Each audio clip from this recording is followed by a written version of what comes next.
नमस्कार मैत्रिणींनो, सरिता किचनमध्ये आपले स्वागत आहे। तर आज आपण पाहणार आहोत लाल माटाची भाजी कशा पद्धतीने करतात। पालेभाज्या जास्त करून उन्हाळ्यामध्ये आपण खात असतो। आठवड्यातून 2 ते 3 वेळा जरी खाल्ल्या तरी आपल्या शरीरासाठी हेल्दी असतात त्या। तर यासाठीच आता आपण अशा पद्धतीची म्हणजे माटाची भाजीच करणार आहोत। तर त्याच्यामध्ये आपल्याला हिमोग्लोबिन मिळतं, कॅल्शियम असतं, हाडांचे किंवा दातांचे विकार असतात आणि गारवा देणारी भाजी असते ही उन्हाळ्यामध्ये। त्यामुळे ह्या अशा भाज्या आपल्याला उन्हाळ्यामध्ये आपल्या आहारामध्ये ॲड करायचे आहेत। तर यासाठी मी आज सकाळीच हा व्हिडिओ बनवते आणि डब्यासाठी माझ्याकडे भाजीसाठी काहीच नव्हतं, त्यामुळे मी ही भाजी घेतली करायला। तर ह्याच्यामध्ये एक मी ट्रिक पण लावलेली आहे, तीही तुम्हाला सांगेन, पण वेळही वाचतो आणि आपलं भाजी चटपटीत होऊन जाईल। तर अशा पद्धतीने ह्या भाजीसाठी मैत्रिणींनो मी लसूण घेतलेली आहे, हिरवी मिरची घेतलेली आहे आणि कोथिंबीर घेतलेली आहे आणि कढईमध्ये मी फक्त 1-1.5 चमचा तेल घातलेलं आहे। तुम्ही 1 चमचा घालू शकता, कारण शक्यतो जास्त पण तेलकट भाजी नको असते कुणाकुणाला। मग हे बघा, अशा पद्धतीने मी कोथिंबीर पण ॲड केले तेलामध्ये, म्हणजे त्याचा वासही उतरतोय।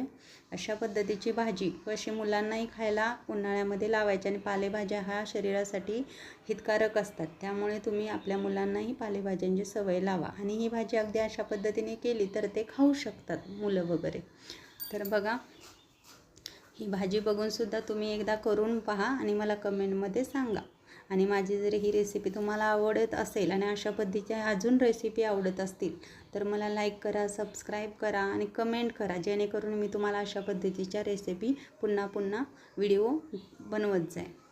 तर हे बघा, ही इतकी एकजुडीच केली मी आणि ही भाजी अगदी स्वच्छ धुवून, अगदी 1-2 चमचे मीठ घालून या भाज्या मी स्वच्छ धुवून चाळणीमध्ये ठेवलेल्या होत्या। तर ही भाजी इतकी कढईच्या बाहेर आपल्याला वाटेल की इतकी भरून होते का काय, पण नाही, एक वाफ लागली ना ती भाजी पूर्णपणे कढईमध्ये उतरून जाते। हे बघा, अशा पद्धतीने आता ही उतरली आहे। हे बघा, मगाशी ती मला जमत पण नव्हती की परतायला वगैरे, पण आता ही भाजी उतरले आणि ह्याला कसं होतं, पाणी पूर्णपणे निचरून काढायचं धुवून झाल्यावर मैत्रिणीनं। आता मी ट्रिक सांगितलेली तुम्हाला कशी, ही सकाळी मी डब्याला भाजी बनवली होती ना, मग मिरची घालून वगैरे दुपारच्या वेळेस जर असं नको वाटतं, असं काहीतरी चटपटीत खावंसं वाटतं ना, मग आता भाजीच दुसरी काही नव्हती माझ्याकडे, पर्याय नव्हता, मग मी ह्याच भाजीला हे बघा माझी ट्रिक वापरली, म्हणजे 1.5 चमचा मी कोल्हापुरी लाल मसाला वापरला आहे।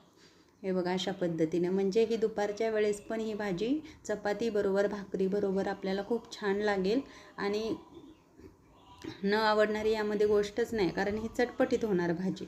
त्यामुळे हे बघा, अशा पद्धतीने मी केलेली आहे ती। आता हे बघा, आपसुकच ह्याला पाणी सुटतं, त्यामुळे वरून पाणी घालण्याची काही गरज नाही आहे मैत्रिणींनो, अगदी व्यवस्थित हे बघा पाणी। पण धुतेवेळी मात्र पाणी त्याच्यामध्ये ठेवता कामा नये, पूर्ण निचरून पाणी हे करा, डबल तिबल पाणी झालं तर मग भाजीची चव निघून जाते। त्यामुळे तुम्ही अशा पद्धती पूर्ण पाणी काढायचं आहे आणि बाकी त्याला आपसूक पाणी सुटतं आहे। अशा पद्धतीनेही आता आपलं अजून थोडं पाणी आहे।